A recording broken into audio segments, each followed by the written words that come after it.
Welcome po sa panlasa ni Kuya Jay.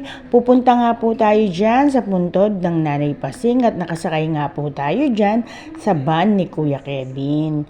At kung mapapansin nyo nga po, ayan o, napaka-traffic na nga po dyan dahil nga po undas. Ayan po, napakadami nga pong tao. Siyempre nga po, napakadami rin po nagtitinda ng kandila at bulaklak. Ayan po, ang dami pong tao. At siyempre nakita rin po natin ang taga Pranses. Ayan, si Kuya Jude po. Ayan po, taga sa amin po yan. Marami po tayo dyan nakita ng mga kaibigan, mga kakilala, mga taga Pranses din po. Marami rin po tayo dyan nakita.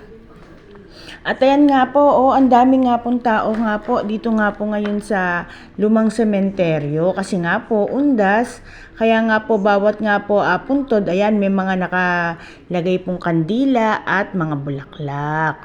At ayan po, kung mapapansin nyo, ako po yung nasa una, sila po yung nasa likod kasi nga po napakadami pong tao at syempre nagbibideo nga rin po tayo dyan.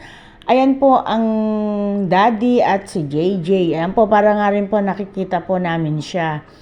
At eto nga po, napakasikip nga po ng daanan kasi nga po napakadami nga pong tao dyan. Ayan po, marami po tayong nakilalang mga bagong kaibigan dyan. Ayan po, bawat tinadaanan nga po namin dyan ay talaga naman pong napakadami pong tao. At ayan nga po, nakita nga rin po natin dyan si SP at saka ang nanay niya, taga Pranses din po yan.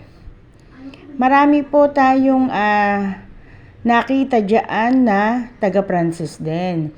At ang daddy nga po, ayan, pinauna ko na po ang daddy para po natatanaw ko nga po, kasunod nga rin po si JJ, ayan po, Ang tataas na nga po ng mga puntod dito, Ang dami na nga po talagang nakalagay dito sa lumang sementeryo. Ayan, ang dami po. Mga matataas na rin po yung mga nakalagay nga po dito.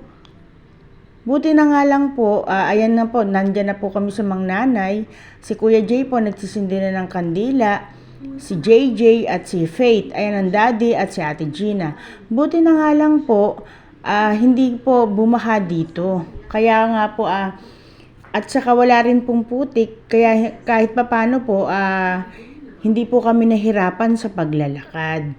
Kasi nga po, umulan nga po, di ba po, may bagyo nga pong Leon. Buti po, nung umulan, nung gabi, hindi po talaga nagkaroon ng stock na tubig dito po sa sementeryo.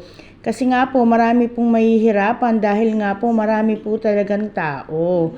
At ayan nga po, nakapagtulos na rin nga po kami ng kandila sa nanay. Siyempre, nagtagal-tagal muna po tayo dyan ng konti. Ayan, hanggang sa napaubos nga po namin dyan ang mga kandila. Inabot din po tayo dyan ng gabi. Kasi nga po, madalang lang din naman po ang undas tuwing November 1 nga lang naman po. Kaya nga po, sinulit na nga po namin ang pagpunta sa Nanay Pasing. At ayan nga po, pauwi na rin po kami dyan. Napakadami nga pong tao, Nagluto po pala yung bunso naming kapatid na lagat na hito at sinigang na tilapia. At syempre nga po, ayan, sabay-sabay na nga po kaming kumain dyan dahil malapit na rin po ang alis ng aming bunsong kapatid. Kaya ayan nga po, nagkasabay-sabay na rin po kaming kumain dyan. Tara po, kain po tayo, ingat po tayo, panlasa ni